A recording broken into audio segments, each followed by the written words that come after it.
Breathe better and sleep deeper with the Levoit Classic 160 Top Fill Humidifier. Don't wait. Check out the link in the video description to get your Levoit Top Fill Humidifier on Amazon today and enjoy a healthier, more comfortable home. So, you know how they say see no evil.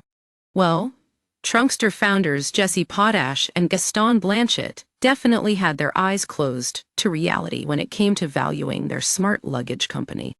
They came into the tank, pitching a product that was supposed to disrupt the entire travel industry with its roll-top design and modern features like a USB charger and global tracking capabilities.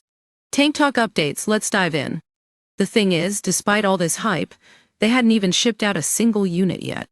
Talk about a red flag right there. And when Kevin O'Leary asked them if they were out of their minds with that $28 valuation, it was clear the sharks were onto something. I mean, sure. Trunkster had done some sweet crowdfunding success, raking in over $2 million in pre-sales and becoming the most funded travel project on Kickstarter and Indiegogo.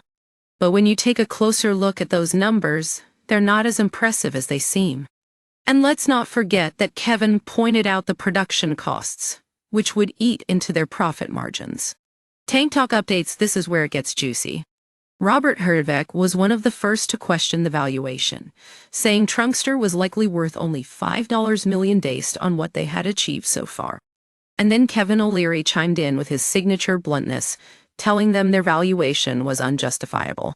Meanwhile, Lori Greiner proposed a deal that would use some of the funding as purchase order funding.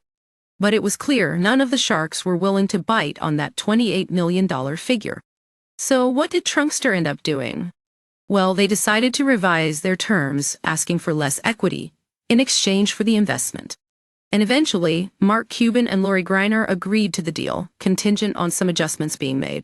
It was a tense negotiation, but in the end, the founders managed to secure some funding while shaving off a chunk of their valuation.